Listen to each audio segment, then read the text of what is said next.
শুরু করছি এক্সপার্ট ইংলিশের পক্ষ থেকে প্রাথমিক সহকারী শিক্ষক নিয়োগ 2022 সালে আসা এই প্রশ্নের তৃতীয় ধাপের প্রশ্ন বিশ্লেষণ করব। আজকে প্রশ্ন বিশ্লেষণের অংশটা হচ্ছে ইংরেজি এবং আমি আছি আপনাদের সাথে আলিম স্যার, রাইটার, এক্সপার্ট ইংলিশ। তো চলুন আমরা চলে যাই আজকের বিশ্লেষণের প্রথম অংশে।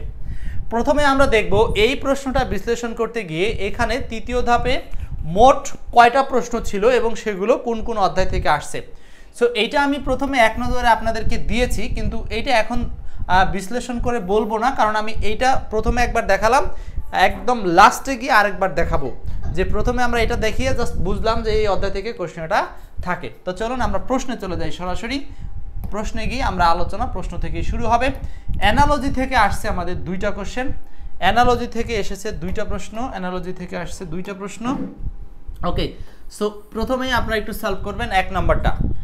মনে রাখতে হবে আজকের ক্লাসটা কিন্তু বরাবরের নয়, নেই একটা মডেল টেস্ট।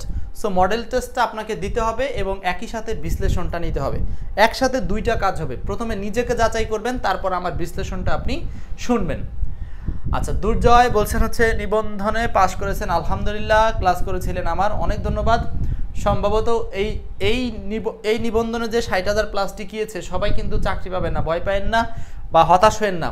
এখান থেকেও কিন্তু ভাইবা কোয়ালিফাই হওয়ার পরেও কেউ কেউ আছেন যে হয়তো এখানে 1010 থাকবে বা 1005 থাকবে, যারা এই নিয়োগে চাকরি পাবেন না।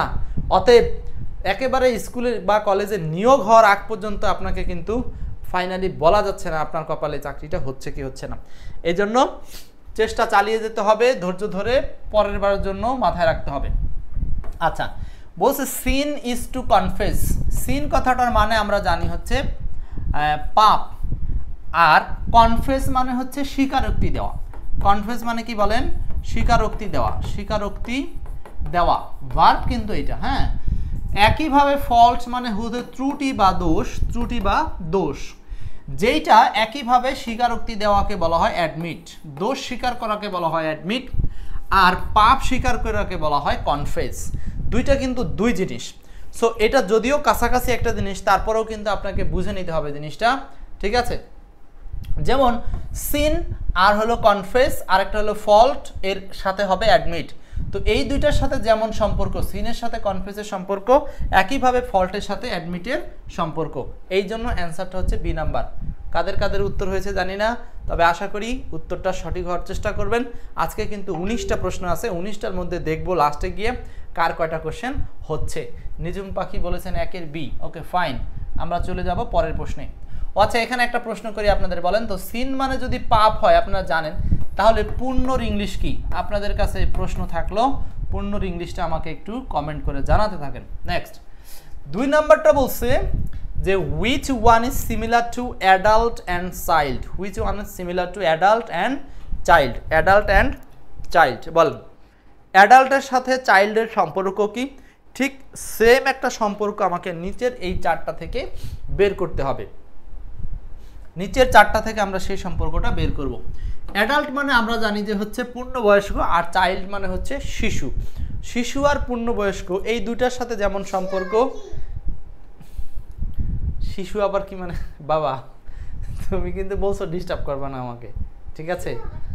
শিশু মানে তুমি, তুমি যেমন একটা শিশু, এরকম একটা শিশু, আর আমি হলাম অ্যাডাল্ট, আর শিশু হচ্ছে আমার মেয়ে। আচ্ছা, এরপরে দেখেন ঠিক সেম ভাবে এখানে কি হবে বলেন? সেম ভাবে অ্যান্সারটা হচ্ছে ক্যাট আর হলো কিটেন। ক্যাট আর কিটেন। ক্যাট মানে হচ্ছে সাধারণভাবে বিড়াল, আর কিটেন মানে হচ্ছে বিড়াল ছানা। কিটেন মানে বিড়াল ছানা। বর্তমান সময়ে প্রায় বাড়িতেই মানুষ বিড়াল পারে, আর বিড়ালকে পোশাক পরিয়ে ঈদ মুবারক দিচ্ছে। তো দেখেন বিড়াল ছানা আর হলো ক্যাট হলো বিড়াল। একইভাবে অ্যাডাল্ট আর চাইল্ড দুইটার সাথে সমজাতীয় সম্পর্ক আছে, এই জন্য এখানে উত্তরটা হচ্ছে এটা। বাকিগুলো কি? সোয়াইন, দুইটাই শুকর, হিউম্যান, অ্যানিম্যাল বিপরীত হয়ে গেল, এটা কোনো বড় ছোটোর হিসাব না। হোয়াটসমেয়ার এটা বিপরীত, লিঙ্গান্তর হয়ে গেল। এখানে কিন্তু লিঙ্গান্তরের সম্পর্ক না, বরং সম্পর্কটা হচ্ছে ছোট বড় সম্পর্ক, ঠিক আছে? তো 2-এর অ্যান্সারটা হচ্ছে ডি নাম্বার। 2-এর অ্যান্সার ডি। এই ছিল অ্যানালজি থেকে দুইটা প্রশ্ন। ইডিয়মস অ্যান্ড প্রোভার্বস, এইখান থেকে ইডিয়ম আর প্রোভার্ব মিলে 3টা প্রশ্ন। প্রোভার্বসে একটা প্রশ্ন পাবো আর ইডিয়মসে 2টা প্রশ্ন পাবো। বলেন কি হবে? ইরানি সাথী অনেকে অ্যান্সার করেছেন। পরের প্রশ্ন আসি আমরা। পরের প্রশ্নে 3 নাম্বার, পেনি ওয়াইজ পাউন্ড কি হবে? এটা হয়তো বাবা হ্যাঁ আমাকে দেখতে চাও, এখান থেকে দেখো। আচ্ছা দেখেন 3 নাম্বারটা হচ্ছে Penney wise pound foolish. Penney মানে কি? পেনি মানে আমরা ক্ষুদ্র, পেনি মানে কি জানি? ক্ষুদ্র, ছোট। ওয়াইজ মানে হচ্ছে জ্ঞানী, ক্ষুদ্র জ্ঞান। আচ্ছা পাউন্ড, এই পাউন্ড কথাটার মানে হলো বিশাল বা বড়, আপনি এইভাবে নিতে পারেন, বিশাল বা বড় অর্থে বা বেশি অর্থে, বেশি অর্থে। আর ফুলিশ মানে হচ্ছে বোকা, ফুলিশ মানে বোকা। ওই যে দেখো আমাকে, তোমাকেও দেখতে হবে, এইবার দেখো, হ্যাঁ ওই যে দেখা যাচ্ছে, দেখো। আচ্ছা এরপর দেখেন পাউন্ড ফুলিশ। ফুলিশ মানে কি? ফুলিশ মানে আমরা জানি হচ্ছে বোকা। এখন এই প্রবাদটার অর্থ কি? এখানে ধরো, এই প্রবাদটার অর্থ কি? আমরা জানি প্রবাদটার অর্থ হচ্ছে বজ্র আটুনি, বজ্র আটুনি, আর হলো ফস্কো। ফস্কো মানে হচ্ছে দুর্বল বা নরম গিরো, তাই না? এই যে যেটাকে বলা হয়, বাবা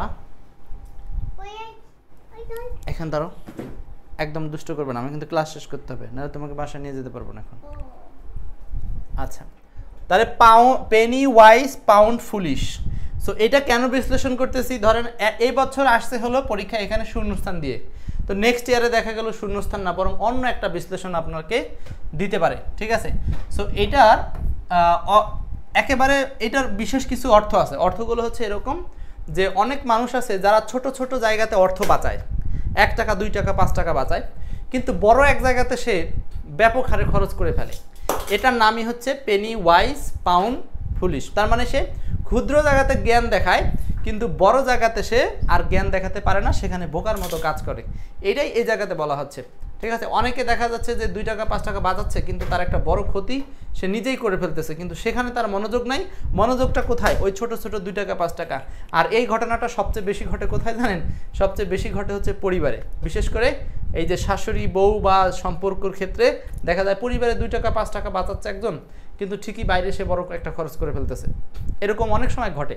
সো আশা করি এই পেনি ওয়াইজ পাউন্ড ফুলিশ এই প্রবাদটাকে মনে রাখার চেষ্টা করবেন। এটা খুব গুরুত্বপূর্ণ।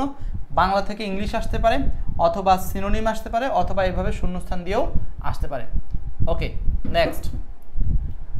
ও আচ্ছা, ও এখানে আরেকটা কথা আছে, আরেকটা কথা বলিনি, সেটা হচ্ছে ছোট লাভে খুশি, আর সেখানে সে বড় ক্ষতি চোখে পড়ে না, এরকম। এটা কিভাবে বলি? Penney wise pound foolish. এটার আরেকটা সমস্যা আছে, যেমন আমাদের বর্তমান সমাজে ছাড় দেয়, বলে যে 50% ছাড় দিলাম কোনো একটা কোর্সে, মানুষ খুশি হয়ে নিয়ে নেয়, কিন্তু সে বুঝেই না যে অনেক সময় এই ছাড়টা তৈরি করা, বা এরকম আপনাকে একটা বড় বইয়ের সাথে 10 টাকার একটা গিফট দিল, আপনি 10 টাকার গিফট পেয়ে খুশি, কিন্তু আপনি ওই গিফটটার টাকাও যে আপনি দিচ্ছেন এটা অনেক সময় বুঝতে পারেন না, যে একটা প্রোডাক্টের সাথে কম্বো প্যাকেজ কিনি না আমরা। So Penney wise pound foolish এটা আপনাদের জন্য খুব প্রয়োজনীয় ছিল, তাই বিশ্লেষণ করলাম, ঠিক আছে? আয়েশা অনেক ধন্যবাদ, বাচ্চাটাকে কিউট বলেছেন। আচ্ছা next, the meaning off white elephant. The meaning off white elephant. White elephant মানে এটা বহুবার আসছে বিসিএস আসা একটা প্রশ্ন। সো এই প্রশ্নটা অনেকেই পারেন, এটা না পারার কিছু নাই। তারপর আমি একটু টেনে আগানোর জন্য অ্যান্সার করে আগাচ্ছি। A very costly or troublesome positions মানে হলো খুব ব্যয়বহুল অবস্থা। তার মানে হচ্ছে হোয়াইট এলিফ্যান্ট, সাদা এলিফ্যান্ট সাধারণত এখন আর দেখা যায় না, যেটা থাইল্যান্ডে ছিল কোনো এক সময় হয়তো। সো এই হোয়াইট এলিফ্যান্ট বলতে বোঝানো হয় হচ্ছে ভেরি কস্টলি, পড়ে যাওয়া। হোয়াইট এলিফ্যান্ট বলতে বোঝায় ভেরি কস্টলি, মানে যেটা খুব ব্যয়বহুল বা যেটা সাধারণত করা সম্ভব না। Very costly or troublesome positions. Next, এটা পারবেন। 5 নাম্বার, আউট অ্যান্ড আউট। এটার বাংলা কি? আউট অ্যান্ড আউট বলেন।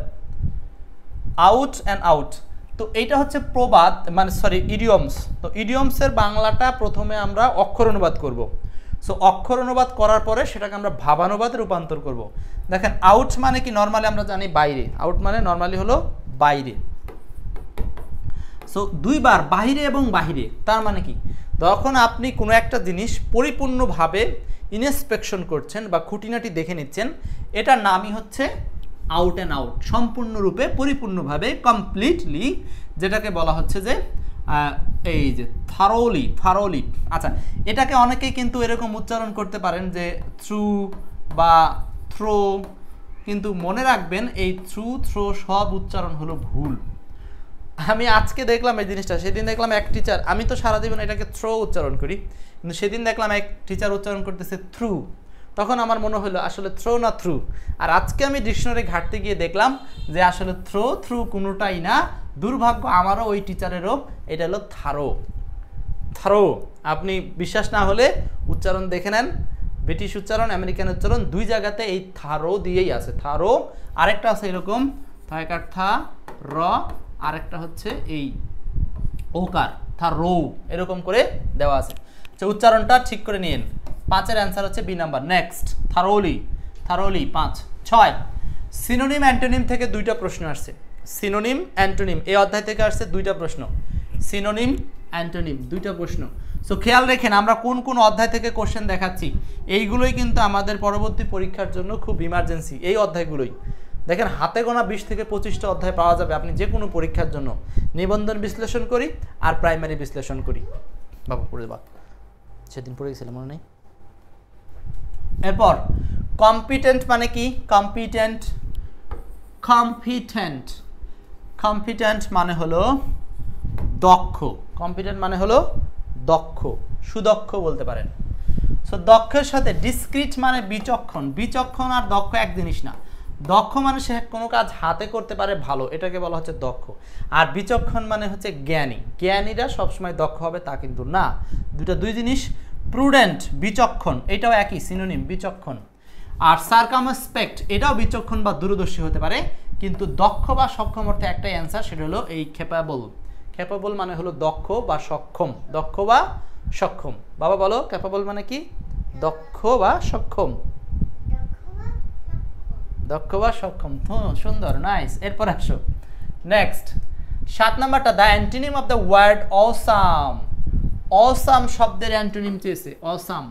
বাকি বিল্লাহ, সাথী বিশ্বাস, দুরন্ত পথিক, অনেকে অ্যান্সার করছেন।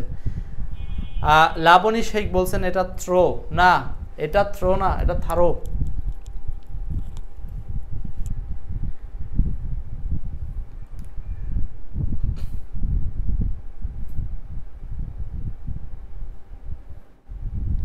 এরপর 7 number, the antonym of the word awesome.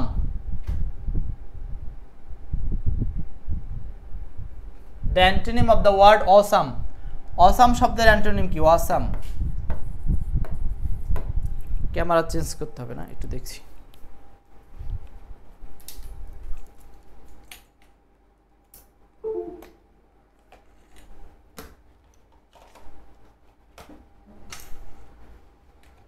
সাত নাম্বারটা বলেন, অসাম শব্দের অ্যান্টোনিম কি হবে?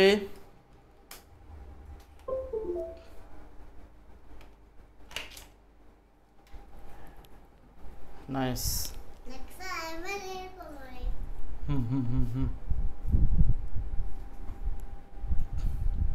অসাম শব্দের বিপরীত হচ্ছে ডিসগাস্টিং, রাইট। এটা অ্যান্সার হচ্ছে ডিসগাস্টিং, বিরক্তকর। অসাম মানে আনন্দদায়ক বা খুব ভালো বোঝাতে, আর ডিসগাস্টিং হচ্ছে বিরক্তকর। ডন্টিং মানে হলো ভীতিকর।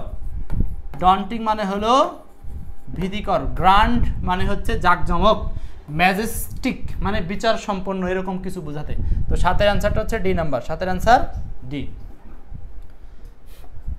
এরপর আসেন সাবস্টিটিউশন। এই অধ্যায়টার যে গুরুত্ব কত বেশি আপনারা বলতে পারবেন কিনা জানি না, যে এই বর্তমান সময় যে কোনো পরীক্ষাতে এই সাবস্টিটিউশন বা সিঙ্গেল ওয়ার্ড, এক কথায় প্রকাশ, এই অধ্যায় থেকে প্রচুর প্রশ্ন আসতেছে।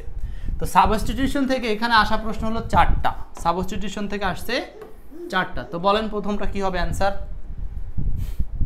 সাবস্টিটিউশন থেকে আসা 4টা, এটার অ্যান্সারটা কি হবে? এ মিথ। এই মিথ কথাটার মানে কি? এ মিথ, MYTH, মিথ মানে কি? মিথ কথাটার মানে হচ্ছে এটাকে কি বলা যায়? মিথ মানে হচ্ছে পৌরাণিক, বা যেটা হচ্ছে যে গল্পের বিশেষত্ব আছে। তো এটা অ্যান্সারটা হবে লিজেন্ড। মিথ হচ্ছে লিজেন্ড। মিথের বলতে বোঝায় হলো এ লিজেন্ড, কিংবদন্তি। কিংবদন্তি, মিথ মানে লিজেন্ড বা কিংবদন্তি বা পৌরাণিক, অনেক সময় এই অর্থে ব্যবহার করা হয়। ওকে, সো 8 এর অ্যান্সারটা হচ্ছে বি নাম্বার, 8 এর অ্যান্সার বি, 8 এর অ্যান্সার বি। 9 বলেন ফিলিসিটেশন, ফিলিসিটেশন, ফিলিসিটেশন। হ্যাঁ লাবণ্য শেখ ঠিক বলেছেন, রাইট, ধন্যবাদ আপনাকে। আচ্ছা এখানে কি বলছে ফিলিসিটেশন, ফিলিসিটেশন, ফিলিসিটেশন, এটা বাংলা কি? ফিলিসিটেশন এটা বাংলা কি? ফিলিসিটেশন, ফিলিসিটেশন কথাটার বাংলা হচ্ছে আপনি কাউকে কোনো বিষয়ে অভিনন্দন জানালেন বা সংবর্ধনা, এটা মোটামুটি একটা নতুন শব্দ, সাধারণত এটার ইউজেস তেমন বেশি নাই। তো ফিলিসিটেশন মানে অভিবাদন, ফিলিসিটেশন মানে কি বলো বাবা? অভিবাদন, অভিবাদন, আবার বলো অভিবাদন, অভিবাদন। Thank you. তাহলে ফিলিসিটেশন মানে কি? অভিবাদন। তো এটা অভিবাদন মানে কি? কাউকে আপনি কোনো বিষয়ে কংগ্রাচুলেট জানালেন, সেটাকে বলা হচ্ছে অভিবাদন। তো expression in good wish, expression in good wish, বলো বাবা এক্সপ্রেশন, বলো expression, expression, expression, expression, expression of good wish. নয়ের আনসার হলো বি নাম্বার। আচ্ছা 10 ইফ এ সাবস্টেন্স, যদি একটা বস্তু বা পদার্থ ইজ কোহিসিভ, এই কোহিসিভ মানে হলো আঠালো, কোহিসিভ মানে আঠালো। আমার মেয়ে যেমন আমার সাথে এই কোহিসিভ অবস্থায় লেগে থাকে, যদিও সে বস্তু না। আচ্ছা তাহলে কোহিসিভ কথাটার মানে হলো আঠালো বা স্টিকি, যেটা একটা একটার সাথে লেগে থাকে, এটাকে বলা হয় হচ্ছে কোহিসিভ। তো যদি কোনো বস্তু কোহিসিভ হয় তাহলে এটা টেন্ডস টু, এই টেন্ডস টু মানে এটার প্রবণতা কি হয়, এটার প্রবণতা। অনেকে কিন্তু এইসব প্রশ্ন পড়েন কিন্তু সরাসরি মুখস্থ করেন, মুখস্থ না, একটু বাংলা অর্থটা বুঝে পড়তে হবে, বুঝে বুঝে পড়তে হবে। লিপটন বলেছেন 10 এর 1, রাইট। 10 এর অ্যান্সার হলো স্টিক টুগেদার, মানে যা একসাথে লেগে থাকে এটার নামই হলো কোহিসিভ, কোহিসিভ। তার মানে এমন পদার্থের নাম আছে কোহিসিভ, ঠিক আছে। বাকি বিল্লাহ, থ্যাংক ইউ। নেক্সট চলে যাচ্ছে, এটা পারবেন তো? তাহলে এটা কিন্তু বিসিএস আসা একটা প্রশ্ন, প্রাইমারিতে রিপিট হয়েছে। সো আমি আবার আরেকটা কথা বলি আপনাদেরকে, যখন প্রাইমারি বা নিবন্ধন পরীক্ষা দিবেন, বিসিএস আর প্রাইমারি নিবন্ধন এই তিনটার জন্য তিনটাই দরকার। আপনি বিসিএস দিলেও প্রাইমারি নিবন্ধন পড়া দরকার, আবার প্রাইমারি দিলেও নিবন্ধন বিসিএস পড়বেন, আবার নিবন্ধন দিলেও বিসিএস প্রাইমারি পড়বেন। তার মানে এখানে এই তিনটা প্রশ্ন আপনাকে গুরুত্ব দিয়ে পড়তে হবে, বিশ্লেষণ সহ পড়তে হবে। যেমনটা আমি আপনাদেরকে বিশ্লেষণ করে পড়াই, এরকম বিশ্লেষণ করতে হবে যে একটা কোশ্চেন কিভাবে থাকলে আবার পরেরটা কিভাবে হতে পারে। ওকে নেক্সট আমরা বলবো 11 নম্বরটা, এবং হচ্ছে 11 নম্বরটা একটু বলি। 11 নম্বর বলছে a person who before another person, একটা ব্যক্তি যে বিফোর অ্যানাদার পারসন মানে অন্য একটা ব্যক্তির কি সামনে থাকে, একটা পারসন যে অন্য একটা ব্যক্তির সামনে থাকে, তো তাকে কি বলা হয়? আসলে এই প্রশ্নটা অনেকে বুঝেন না, বাংলাটা আসলে কি, আজকে এইখান থেকে ক্লিয়ার করে নেবেন, এক্সপার্ট থেকে এটাকে ক্লিয়ার করে নেবেন। আমি এখানে দুইটা ওয়ার্ড ডেকেছি। প্রিডিসেসর কথাটার মানে হলো পূর্বসূরি, পূর্বসূরি মানে যিনি আগে একই পদে ছিলেন তিনি হচ্ছেন পূর্বসূরি। যেমন আপনি বলতে পারেন যে আমাদের কলেজের আগের প্রিন্সিপাল ছিলেন XY, যেটা একজনের নাম বললেন, তার মানে কি বর্তমানে একজন প্রিন্সিপাল আছেন কিন্তু এই পদধারী আগে যে ছিলেন তাকে বলা হচ্ছে প্রেডিসেসর, পূর্বে যে ছিলেন তাকে বলা হচ্ছে প্রেডিসেসর, মনে থাকবে। আবার যদি মনে একই লাইনের সামনে যে আছে তাকে আপনি কি বলতে পারেন? প্রেডিসেসর, মানে সে আগে পাস হয়ে চলে যাবে, এর নাম হলো প্রেডিসেসর। তো প্রেডিসেসর এই বানানটা আমাদের লাগবে মাঝে মধ্যে, কারণ এটা আসতে পারে প্রেডিসেসর, প্রিডিসেসর। আপনি এটাকে কয়েকবার করে ভাঙতে পারেন, ঠিক আছে, ভেঙে পড়বেন এটাকে। তো 11 আনসারটা হচ্ছে এই নাম্বার। আপনারা একই সাথে এই শব্দটা পড়ে ফেলবেন, কারণ এটা পরের বার আসবে, এরকমটাই হয়, এরকমটাই হয়। তো সাকসেসর মানে হচ্ছে, সাকসেসর মানে উত্তরসূরি, উত্তরসূরি মানে কি সমপদে পরবর্তীতে যে আসবেন তাকে বলা হচ্ছে সাকসেসর, যিনি পরে একই পদে আসেন।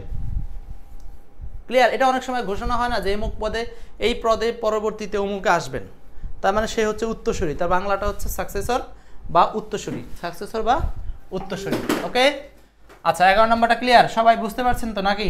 নেক্সট যেমন এটা বাক্য ছিল, সমস্যা নাই।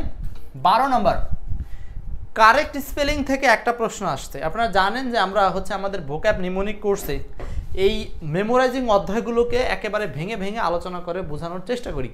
সো ভোক্যাব নিমোনিক কোর্স যেটা আছে সেখানে কিন্তু এই ভোক্যাব সেকশনগুলো পড়ানো হয়। আচ্ছা, তো যাই হোক, কারেক্ট স্পেলিংয়ে আছে একটা কোশ্চেন, স্পেলিং সব এক্সপার্ট ইংলিশ বইতে এরকম ভেঙে ভেঙে আলোচনা করা আছে। যেমন এইখানকার বাংলাটা কি হবে? সেক্রেটারিয়েট। এই 12 নম্বরটা কি হবে অ্যান্সার? নিঝুম, লিপটন। আপনারা বলছেন ডি নাম্বার। বাকিদের মত কি? 12 নম্বরটা কি হবে? বাকিদের মত বলেন। সেক্রেটারিয়েট মানে কি? সেক্রেটারিয়েট, এটাকে আমরা কয়েকটা ভাঙে ভাঙবো, ঠিক আছে? এটার অ্যান্সার হচ্ছে ডি নাম্বার। প্রথমে আপনি সিক্রেট মনে রাখেন, সিক্রেট এইটুকু মনে রাখেন, সিক্রেট আর আই এট, ব্যাস। এইভাবে ভাঙতে পারেন, অথবা 3টা ভাঙন দিতে পারেন আপনি, সেটা হচ্ছে সিক্রেট। তো যারা সেক্রেটারি, সচিব, বা তারা তো গোপন সংক্রান্ত কাজই করে, তাই না? তো সিক্রেট আরি এট, ব্যাস। আমাদের সমস্যা হবে অনেক জায়গাতে যে সেক্রেটারিয়েট লাস্টে ই আছে কিনা, এটা একটা চিন্তা। তারপরে টারিয়েট এরকম করে ইটি হবে কিনা, এরকম একটা চিন্তা। তো সেক্রেটারিয়েট কথাটা মনে রাখবেন, সেক্রেটারিয়েট। এখানে অ্যাট আছে, এর মানে আপনি মনে রাখবেন অ্যাট প্লাস কোনো একটা প্লেস, তার মানে সেক্রেটারিয়েট বা সচিবালয় এটা হচ্ছে কোনো একটা প্লেস।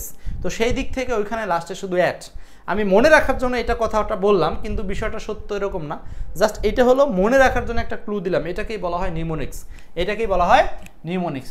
সো আমরা মনে রাখবো যে স্পেলিংয়ের ক্ষেত্রে এই সিক্রেট আরি অ্যাট, এই 3টা পার্টিশন করে এটাকে মনে রাখবেন, ঠিক আছে? খুবই গুরুত্বপূর্ণ একটা ওয়ার্ড, বারবার বিভিন্ন পরীক্ষাতে আসে। আপনারা কয়েকবার করে এগুলো কমেন্টে লিখে ফেলবেন। আমি কমেন্টে লেখার মতো পর্যাপ্ত সময় আপনাদের দেই, ফাস্ট টাইপিং করবেন। তাহলে তো চ্যাটিংয়ের সময় যে স্পিডে টাইপ করেন আপনারা, আল্লাহ মাফ করো। নেক্সট, প্রিপোজিশন থেকে 2টা প্রশ্ন আসছে। কয়টা বলেন? 2টা। প্রিপোজিশন থেকে 2টা প্রশ্ন আসছে, খুবই গুরুত্বপূর্ণ প্রিপোজিশন। তাহলে আমরা দেখলাম সাবস্টিটিউশন, ইডিয়মস, প্রিপোজিশন, এইগুলোই গুরুত্বপূর্ণ অধ্যায়। আচ্ছা, প্রিপোজিশন থেকে 2টা প্রশ্ন আসছে, 13 আর হলো 14। 13 নাম্বার 14 নাম্বার, আমার মনে হয় এই প্রিপোজিশনের এই কোশ্চেনটা আজীবন ধরেই আপনাদের মুখস্থ হয়ে আছে। 14 নম্বর হয়তো কারো কারো একটু আংশিক নাও মনে থাকতে পারে। তো 13 নম্বর হচ্ছে ইনসিস্টেড সাথে কি হবে বলেন? ইনসিস্টেডের সাথে হবে হলো অন। 14 নম্বর হলো এই জেলাসের সাথে হবে অফ, ব্যাস মনে থাকবে, jealous of. He is jealous of my prosperity মানে হচ্ছে উন্নয়ন। সে আমার উন্নয়ন বা উন্নতিতে কি করে? হিংসা করে। আচ্ছা, মানে ঈর্ষা করে যেটাকে বলা হয়। ইনসিস্টেড অন মানে কোনো কিছুতে জোর দেওয়া বা পিরাপিরি করা। তো 13 অ্যান্সার হচ্ছে ডি নাম্বার, আর 14 অ্যান্সার হচ্ছে বি নাম্বার। পারবো তো সবাই নাকি? যশোর থেকে জাকির হোসেন জীবন আছেন, অনেক ধন্যবাদ। প্রতিদিন রাত 10টায় থাকবেন ক্লাসে।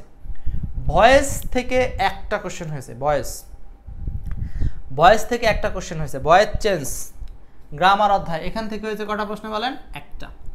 Which one is the correct passive form of will do the work? Who will do the work? ঠিক আছে। দুরন্ত পথিক, আজকে কাউকে ভুল উত্তর করতে দেখেন নাই। হ্যাঁ, ইজি কোশ্চেনগুলোকে আমরা বারবার প্র্যাকটিস করে মনে রাখবো, এটাই হচ্ছে আমাদের চ্যালেঞ্জ। দেখেন, আমি জানি যারা প্রস্তুতি নিচ্ছেন এরা কিন্তু অনেক কিছু পারেন বা শিখেছেন, কিন্তু সেটাকে প্রতিনিয়ত প্র্যাকটিসে রাখতে হবে। আর এক্সপার্ট ইংলিশ আপনাদের সাথে সেটাই করছে, প্র্যাকটিসও করছেন, মাঝে মধ্যে নতুন কিছু দিচ্ছি, ধারণাও পাচ্ছেন। আর এটাই হচ্ছে সবচেয়ে ভালো উপায় প্র্যাকটিস করার। তো who will do the work, who থাকলে আমরা জানি বাই হুম বসে, বাই হুম দিয়ে এই দুটোর মধ্যে উত্তর হতে পারে। এখন দেখতে হবে উইল ডু মানে ফিউচার ইনডেফিনিট টেন্স। তো প্যাসিভে আমরা করব হচ্ছে উইল, আর এর সাথে বি প্লাস ভি3। তো বি প্লাস ভি3 আছে, কিন্তু সেটা চলে গেছে লাস্টে, এবং এটাই সঠিক, কারণ হলো এইখানে এইটা হলো সাবজেক্ট। তো ভয়েস চেঞ্জের ক্ষেত্রে বাক্যটা কিন্তু ইন্টারোগেটিভ থেকে ইন্টারোগেটিভই থাকবে। জাস্ট আমরা এই যে ভয়েস চেঞ্জের অক্সিলারি প্লাস মেইন ভার্বকে চেঞ্জ করব, সেই চেঞ্জের মাঝখানে সাবজেক্টটা ঢুকে যাবে। উইল বি ডান, এটা হলো প্যাসিভ মুড, মাঝখানে জাস্ট এইখানে কে ঢুকে যাবে? সাবজেক্ট ঢুকে যাবে, ঠিক আছে। সো অ্যান্সারটা হচ্ছে বি নাম্বার। বাহ, দারুণ। মোহাম্মদ তরিকুল ইসলাম, সবাই পারছেন, অনেক ধন্যবাদ। এরপর আসেন ভয়েস চেঞ্জ থেকে চলে যাব পরের প্রশ্নে। ও পার্টস অফ স্পিচ থেকে আসছে 4টা প্রশ্ন। পার্টস অফ স্পিচ একদম ইজি একটা টার্মস, 4টা প্রশ্ন আসছে। আজকের কোশ্চেনটা অনেক ইজি। দেখেন তৃতীয় ধাপের প্রশ্নটা অনেক সহজ ছিল, এটা অনেকেই বলেছেন। দেখেন তো এখানে পার্টস অফ স্পিচ থেকে 4টা কোশ্চেন কি কি ছিল, 4টা কোশ্চেন কি কি ছিল। What is the adjective of the word heart? Heart শব্দের অ্যাডজেক্টিভ কি? পরীক্ষার হলে আপনাকে খুবই কনফিউজ করে দিবে।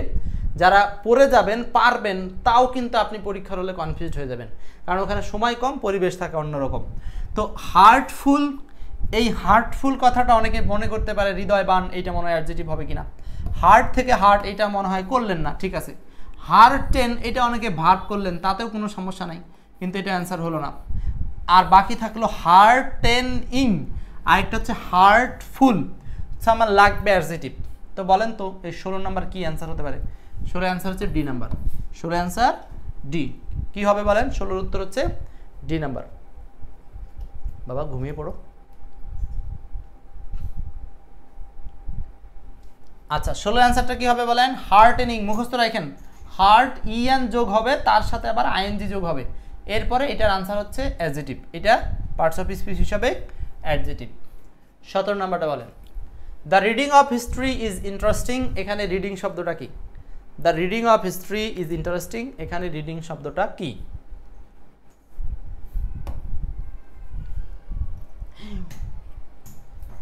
Number, the reading of history is interesting, এখানে রিডিং শব্দটা কি? রিডিং শব্দটা হচ্ছে ভার্বাল নাউন, তাই তো? এই যে আর্টিকেল আর হলো প্রিপোজিশন, এর মাঝখানে আমরা জানি যে কখনো ভার্ব প্লাস আইএনজি যদি কোনো অপশন থাকে তাহলে আমরা সেটাকে বলি হচ্ছে ভার্বাল নাউন, সেটাকে বলি ভার্বাল নাউন। ওকে, ক্লিয়ার? এটা হলো ভার্বাল নাউন, মনে থাকবে এই স্টাইলটা। এটা একদম সহজ, কারণ বিসিএসে আসা প্রশ্ন অনেকবার আসছে, অনেকবার আপনারা পড়ে ফেলেছেন। নেক্সট 18, 19 আজকের আলোচনার শেষ 2টা প্রশ্ন কিন্তু, তারপর আমরা বিশ্লেষণ দেখব। কি হবে বলেন? 18 এবং 19। 18 নম্বরটা বলছে what is the verb of ability? Ability শব্দের ভার্ব কি? অ্যাবিলিটি শব্দের ভার্ব কি? 19 নম্বর বলছে অ্যাডজেক্টিভ অফ দ্য ওয়ার্ড পিপুল। পিপুল শব্দের অ্যাডজেক্টিভ কি? পিপুল শব্দের অ্যাডজেক্টিভ কি? বাবা বলো তো, what is the verb of the word ability? তুমি পারো না? বলো এনাবল। এনাবলও পারো না? What is the verb of the word ability? তো অ্যাবিলিটি শব্দের ভার্ব কি? খুবই সহজ এই কোশ্চেনটাও। আমরা জানি যে এই কিছু অ্যাডজেক্টিভ আছে যাদের সামনে ইএন যোগ করে ভার্ব করা হয়, তার মধ্যে এইটা একটা, enable. Enable. What is the verb of the word ability? অ্যাবিলিটির ভার্ব হচ্ছে এনাবল। আচ্ছা, তার মানে অ্যাবিলিটির অ্যাডজেক্টিভ হচ্ছে অ্যাবল, আর অ্যাডজেক্টিভ থেকে এটাও বলতে পারেন যে অ্যাডজেক্টিভ থেকে এটা ভার্ব, অথবা নাউন থেকে ভার্ব, যেভাবে চিন্তা করেন বলতে পারেন। 19 number, what is the adjective of the word people? Popular, popularize, populous, আরেকটা হচ্ছে পপুলারিটি। 19 নাম্বারটা বলি। 19 কি হবে? আব্দুল কাদের ভাই আছেন, মেহেদি ভাই আছেন, তানজিয়া, এরপরে পাখিমণি, তানজিয়া পাখিমণি, ইরানি আক্তার আছেন আমাদের সাথে।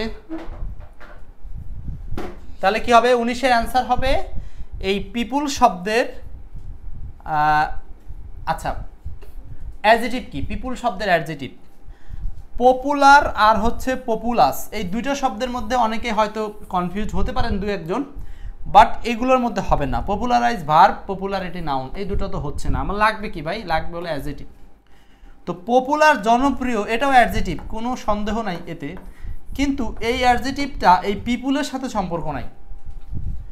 পিপুলের সাথে সম্পর্ক হয়ে অ্যাডজেক্টিভ হলো পপুলাস। কেন? এই পপুলাস মানে হলো জনাকীর্ণ। জনাকীর্ণ মানে অনেক জনগণ যেখানে, সেটার নামই হচ্ছে জনাকীর্ণ বা পপুলাস। আর পপুলার জনপ্রিয়, এটা সাধারণ একটা অ্যাডজেক্টিভ ওয়ার্ড, এটার সাথে এটার অ্যাডজেক্টিভ হওয়ার সম্পর্ক সরাসরি নাই। ক্লিয়ার? 19-এর আনসারটা হচ্ছে ডি নাম্বার। সো আজকের এই 19টা কোশ্চেন আশা করি আপনাদের কারো তেমন ভুল হয় নাই, খুব সহজ টাইপের কোশ্চেন ছিল, আমরা দ্রুতই শেষ করে ফেললাম। সো আমাদের এখন এই গবেষণাটা একটু দেখে নেওয়া দরকার। সংক্ষেপে স্ক্রিনশট মারে রাখেন। এই গবেষণাগুলো কিন্তু পরে খুঁজবেন, সাঁতরাবেন আপনারা। বারবার বলতেছি স্ক্রিনশট দেন, ভালো লাগে না? পরীক্ষার সামনে আসলে বুঝবেন যে আপনি তখন নিজেই সাজেশন করতে পারবেন কি পড়বেন না পড়বেন। অন্য কোনো টিচারের কাছে গিয়ে আপনার সাজেশন খুঁজতে হবে না, অন্য কোনো টিচারের বাপও এর চেয়ে ভালো করে সাজেশন দিতে পারবে না। আমি যে গবেষণাগুলো দিছি, আপনি যদি এই গবেষণাগুলো একটা পেজের মধ্যে ফেলেন, আপনি দেখবেন যে কোন কোন অধ্যায় পড়বেন আর কোন কোন অধ্যায় ছাঁটাই। অনেকে না বুঝে 50-60টা চ্যাপ্টার পড়েন, কোনো দরকার নাই রে ভাই। দেখবেন যে আমি যখন গতবার নিবন্ধনে ক্লাস নিছি, মাত্র 19টা ক্লাসের মধ্যে যা পড়াইছি তাই কমন, কারণ আমার কাছে সেই গবেষণাগুলো থাকে। ঠিক একইভাবে এবছর প্রাইমারি নিবন্ধন যেই সার্কুলারে আসুক, আমরা এই গবেষণার আলোকেই ওই রুলসগুলো পড়াবো। হুবহু আপনারা কোশ্চেন কমন পাবেন হচ্ছে, দেখা গেল যে 20টার মধ্যে 15টা প্রশ্ন হুবহু পাবেন, 5টা হুবহু পাবেন না, অথবা 10টা হুবহু পাবেন, 10 থেকে 12টা হুবহু পাওয়া যায়। আর বাকিগুলো সবই আপনার হচ্ছে বানায় তো প্রশ্ন করে, কিন্তু ওই রুলসের মধ্যে থাকে।